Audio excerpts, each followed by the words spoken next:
पहा नवीन एपिसोड्स एकदम add free.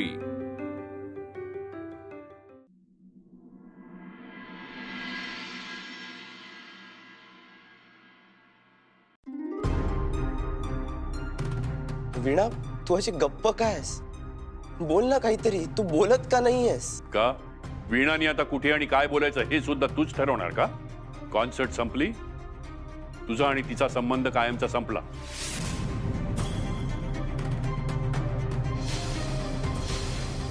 नाही रघुनाथराव, काही ना ती अशी बोलून तोडता येत नाहीत, कारण ती मनाने जुळलेली असतात।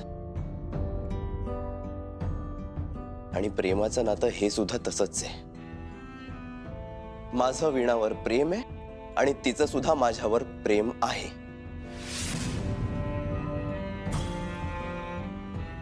हवं तर तुम्ही विचारा वीणाला।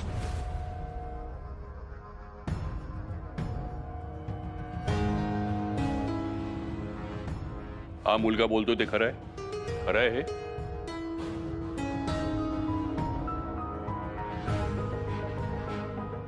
वीणा, बोल ना काहीतरी।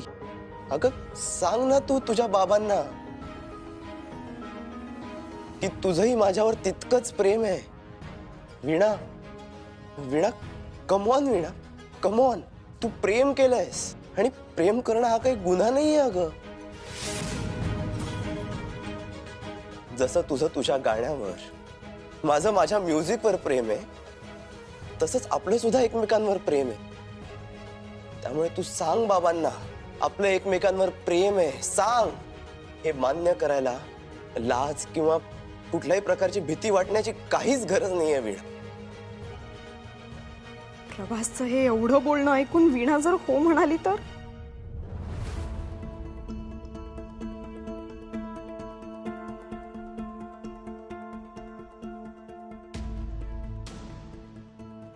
वीणाने होकार दिला तर सगळीच गडबड होईल। त्याआधी मलाच काहीतरी केलं पाहिजे।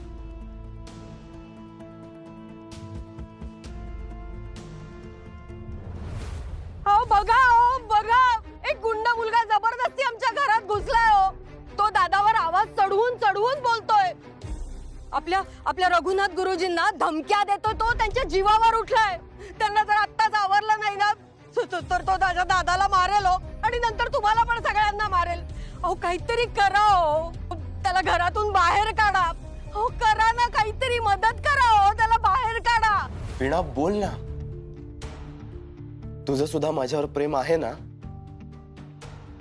प्लीज वीणा बोल। वीणा बोल काहीतरी। वीणा बोल ना, तुझं सुद्धा माझ्यावर प्रेम आहे ना? बोल ना, सांग ना त्यांना।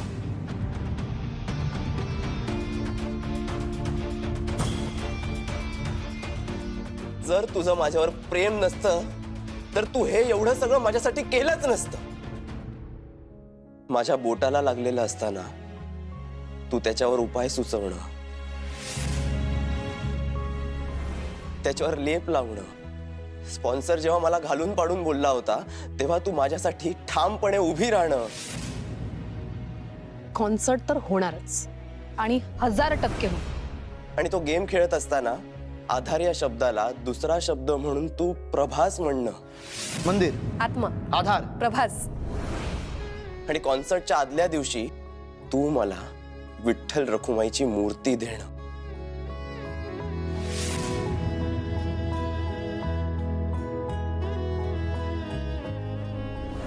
अजून किती उदाहरणं देऊ तुला वीणा? हा सांग ना। आणि या सगळ्यातून फक्त आणि फक्त एवढंच सिद्ध होतं की तुझंही माझ्यावर प्रेम आहे। वीणा सांग तुझ्या बाबांना, बोल वीणा बोल।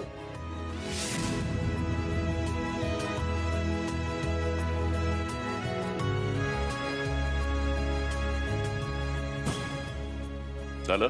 मिळालं उत्तर? निघ आता, आणि पुन्हा चुकून सुद्धा या घराची पायरी चढायची नाही। निघ। ठीक आहे, मी जाईन, पण वीणा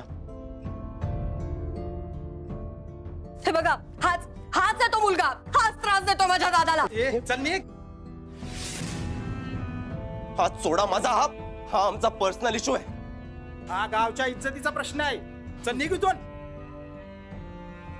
वीणा वीणा बोल ना काहीतरी. वीणा सांग ना सगळ्यांना की तुझंही माझ्यावर प्रेम आहे. वीणा वीणा बोल ना. तुला तुझ्या सख्याची शपथ आहे. वीणा सांग सांग. वीणा सांग ना. बोल ना.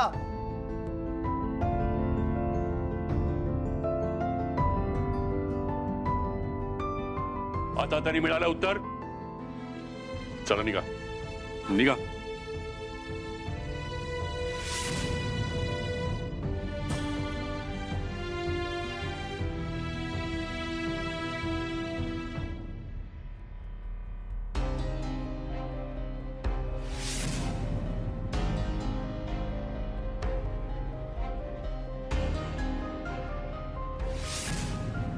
याद राखून ठेव, पुन्हा या वाटेला गेला सर, वीणाचं नाव जरी काढलंस ना तरी तंगडी मोडून हातात देईन. रघुनाथराव,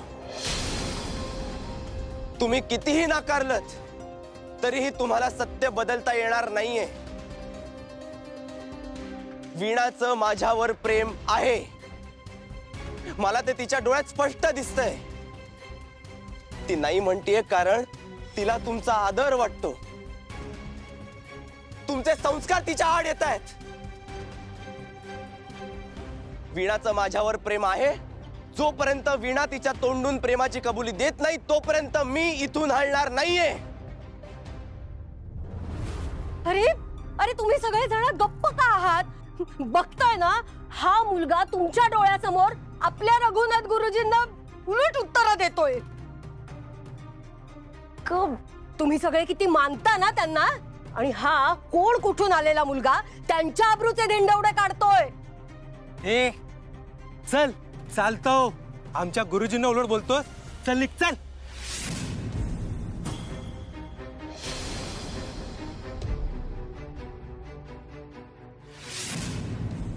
वीणा, मला माहितीये तुझंही माझ्यावर प्रेम आहे ते. वीणा, फक्त एकदा ठामपणे वीणा तू कबूल कर. त्यानंतर तू म्हणशील ते मी करायला तयार. मी इथून लगेच निघून जाईन. वीणा, एकदा तू तुझ्या तोंडून कबूल कर की तुझंही माझ्यावर प्रेम आहे. अरे तुम्ही बघताय काय? याची समजूत काढून काही उपयोग नाहीये. चांगले रट्टे पडले ना म्हणजे कळेल याला. वीणा,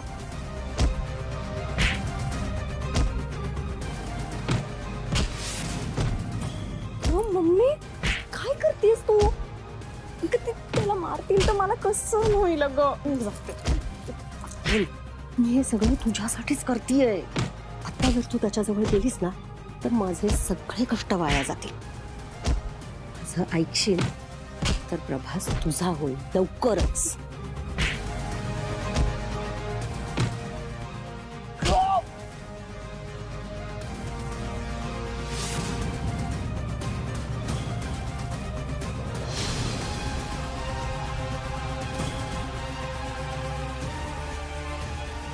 अरे काय मारतात?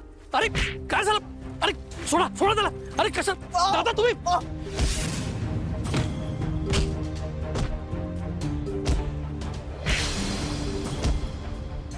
सोडा त्याला.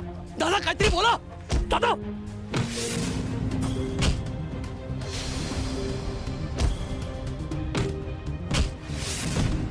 मारा मला, हवा तेवढं मार. पण जोपर्यंत वीणा तिच्या तोंडून प्रेमाची कबुली देत नाही तोपर्यंत मी इथून हलणार नाहीये. माझा जीव गेला तरी चालेल.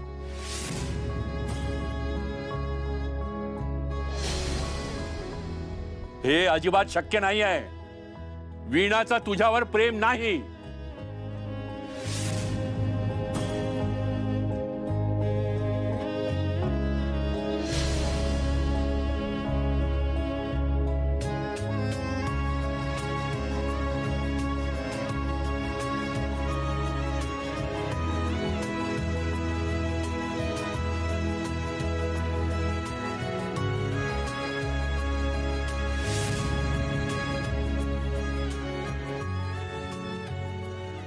बहुधा मीच कुठेतरी कमी पडलो असणार म्हणून आज माझ्यावरती ही वेळ आली.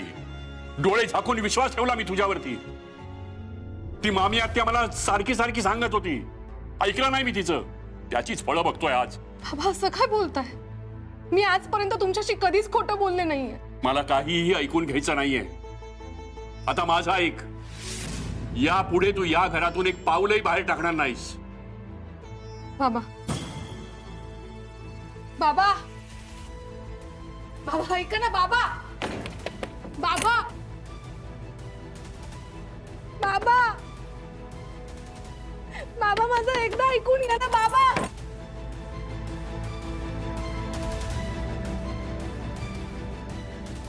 बाबा ऐका ना माझं प्लीज. बाबा बाबा दरवाजा खोला ना बाबा. मम्मी ऐक ना, आता तरी जाऊ का ग मी माझ्या प्रभासला वाचवायला? दादा मामा सुद्धा गेलाय ना, आता मी जाते प्लीज. अगं काय गरज आहे, काय गरज आहे तुला असल्या फसव्या माणसाशी बोलायची?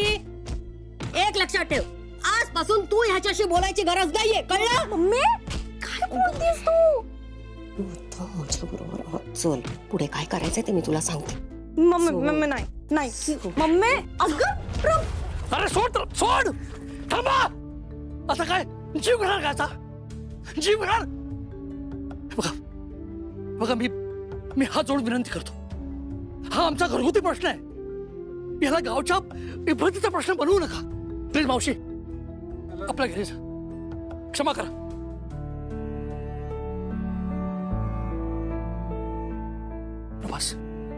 प्रभास अरे तू ठीक आहेस ना? जास्त लागलं ना? मम्मी यार, तुला काहीच कसं वाटलं नाही ग?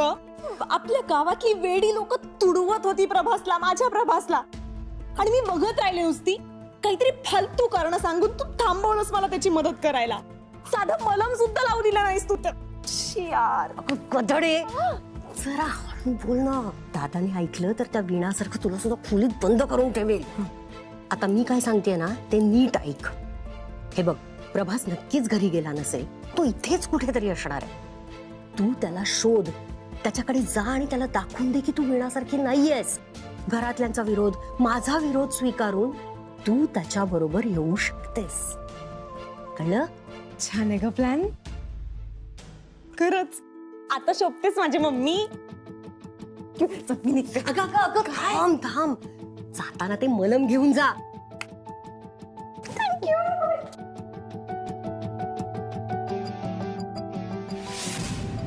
आता प्रभासच्या आयुष्यातून वीणा कायमची बाहेर आणि उर्मी आत.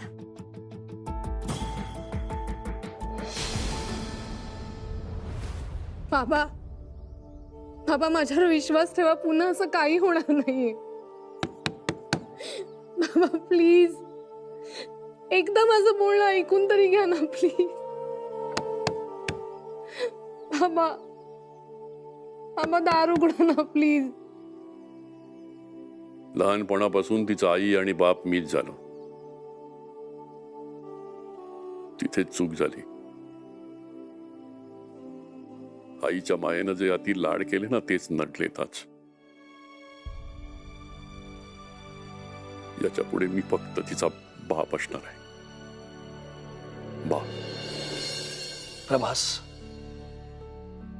मला मान्य आहे की तुझं वीणावर जीवापाड प्रेम आहे. आपण हे गृहीत धरून चालू की तिचंही तुझ्यावर तितकंच प्रेम आहे. पण दादांना हे पटणार नाही, मान्य होणार नाही. त्यामागे त्यांचं कारण सुद्धा आहे. दादांनी वीणाला त्या कॉन्सर्टमध्ये त्या वेशात पाहिलं आणि आता ते तिला कुठल्याही प्रकारची परवानगी देणार नाहीत. त्यामुळे प्रभास, तू वीणाला विसर. माझ्या जागी तुम्ही असता तर विसरू शकला असता का हो तुमच्या प्रेमाला?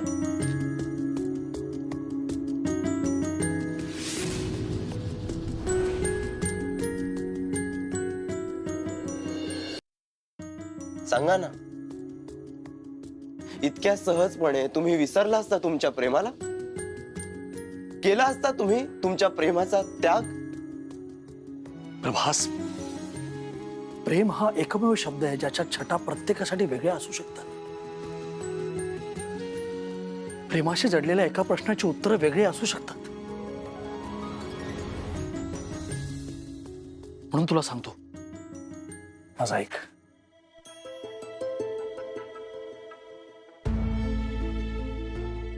इथे थांबशील तर अडकत जाशील. प्रभास तू जा इथून, निघून जा आणि काळजी घे स्वतःची.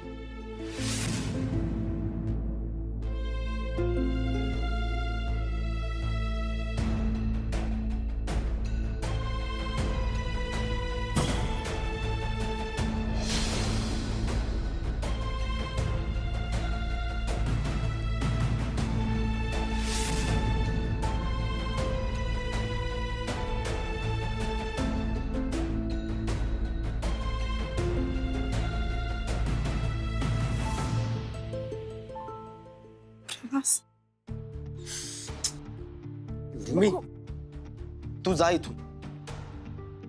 मला जायचं असतं तर आले कशाला असते मी प्रभास. बघू उर्मी तुला सांगितलेलं कळत नाहीये का? तू जा ना इथून. नाही बघवते तुझी अशी अवस्था. अरे काळीच तुटतं माझं, तुला माहितीये ना. तू काय करतेस? थांब जरा, मी खरंच खूप प्रेम करते तुझ्यावर. आणि खरं वालं विणासारखं खोटं आणि उथळ नाही. बस अरे तुझ्यासाठी मी कोणाचाही विरोध पत्करू शकते, तुझ्यासोबत कुठेही येऊ शकते, लग्न करू शकते, तुझ्याशी अगदी संसार थाटू शकते तुझ्या बरोबर. आणि मी शब्द देते तुला, विणासारखा दगा नाही देणार मी तुला. उर्मी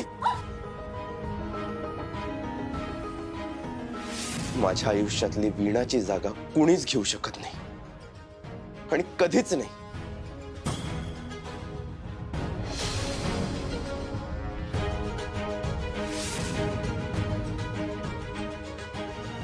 मग बस असाच आयुष्यभर, कारण तुझ्या आयुष्यात वीणा परत कधीच येणार नाही. तिच्या या सख्याने ठरवलं ना तरी सुद्धा ती तुझ्या आयुष्यात कधीच येणार नाही, कारण तिचं तिच्या बाबांवर जास्त प्रेम आहे तुझ्यापेक्षा. नाही येणार ती, कधीच नाही येणार.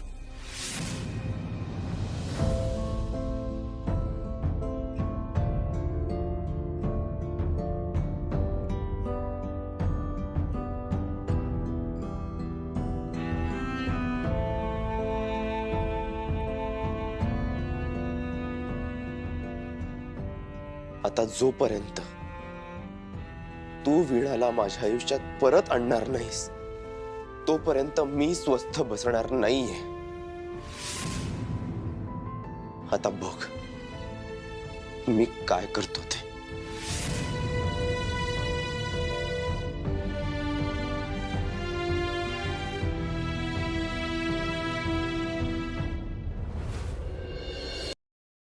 वीणा, उर्मी, उर्मी दरवाजा उघड ना प्लीज.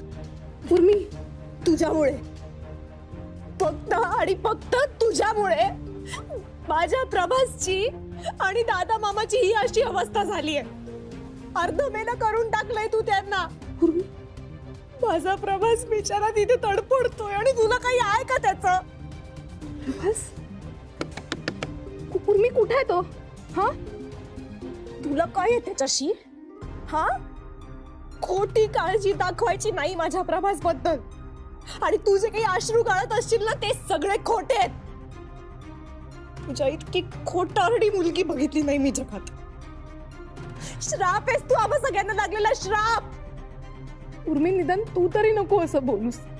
तुला तर सगळंच माहिती आहे ना.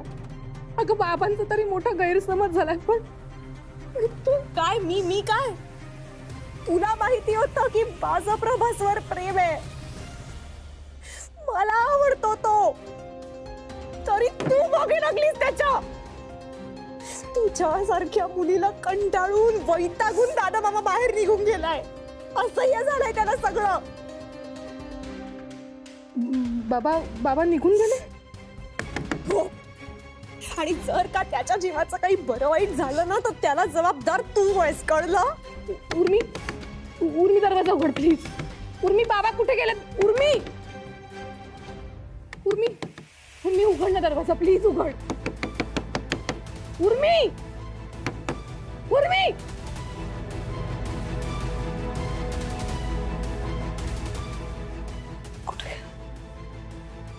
उर्मी, कोणीतरी दार उघडा प्लीज.